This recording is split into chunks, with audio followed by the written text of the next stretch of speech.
মৌলভীবাজারের বড়লেখা থানার তালিমপুর ইউনিয়নের দীপেন্দ্র বিশ্বাসের ছেলে উজ্জ্বল বিশ্বাস ভারতীয় উগ্র হিন্দু সংগঠন ইসকনের সদস্য। ভারতীয় এজেন্ডা বাস্তবায়ন করতে মুসলমান নারীদের প্রেমের ফাঁদে ফেলে ধর্ষণ করায় দক্ষ নিপুণ। তার নিজের মুঠোফোনের তথ্য থেকে মিলেছে বিবাহিত নারী সহ ১৭ জন মুসলমান মেয়ে ধর্ষণের সত্যতা।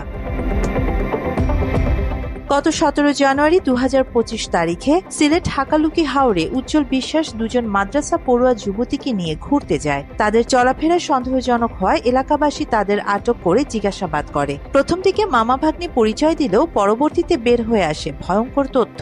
যুবকের মুঠোফোন জব্দ করলে জানা যায় উজ্জ্বল হিন্দু হলেও সেটি গোপন করে নিজেকে মুসলিম পরিচয় দিয়ে প্রেমের ফাঁদে ফেলে মুসলিম নারীদের ধর্ষণ করে। একে একে ১৭ জন মুসলিম নারীকে ধর্ষণের তথ্য পাওয়া যায় তার মুঠোফোনে। সে সময় স্থানীয়দের কাছে ঘটনার সত্যতা স্বীকার করেন উজ্জ্বল বিশ্বাস। অনেক ইয়ের পরে সে এটা স্বীকার করে যে তার গার্লফ্রেন্ড, এবং আমরা আসার আগ পর্যন্ত এখানে আরো কয়েকজন ভাই ছিলেন, তারা জিজ্ঞাসাবাদ করেছিলেন, তাদেরকে গার্লফ্রেন্ড পর্যন্ত পরিচয় দেওয়া হচ্ছে।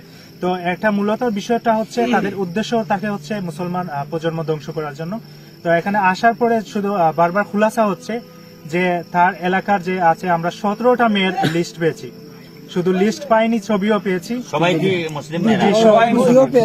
সবাই মুসলমান, প্লাস তার ফোনে এখানে শোয়া, খাটে শোয়ার পর্যন্ত আছে।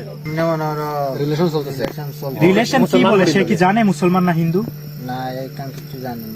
ওই দিন স্থানীয়দের সাথে প্রোটেক্ট আওয়ার সিস্টার্স টিমের নেতৃত্বে ছেলেটির বিরুদ্ধে একাধিক ধর্ষণ ও ভারতীয় উগ্রগোষ্ঠীর সাথে যুক্ত থাকার প্রমাণ মেলে। পরে স্থানীয়রা ও প্রোটেক্ট আওয়ার সিস্টার্স টিমের সদস্যরা অভিযুক্তকে স্থানীয় ইউপি চেয়ারম্যান ও মেম্বারের জিম্মায় দিয়ে ন্যায় বিচার দাবি করেন। বিগত কয়েক মাস আগে বড়লেখা থেকে ইসকনের ৩ জন সন্ত্রাসকে আটক করা হয়, আমরা নিজে ছিলাম ওইখানে।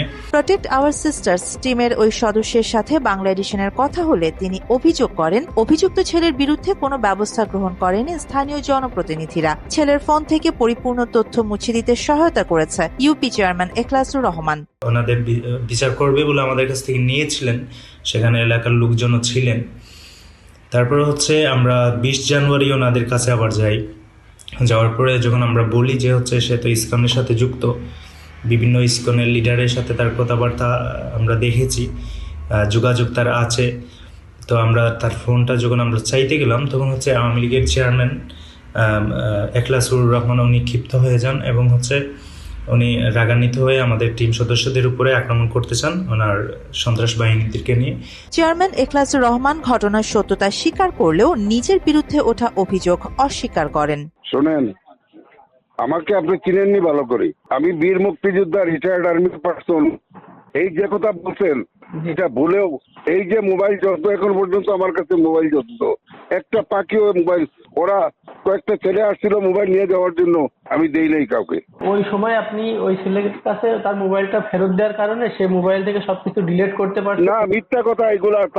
তার কাছে কোনো মোবাইল দেওয়া হয় নাই।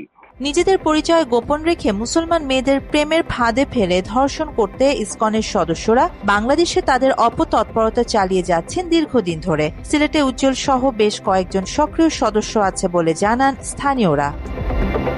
আরিবা জাহান, বাংলা এডিশন।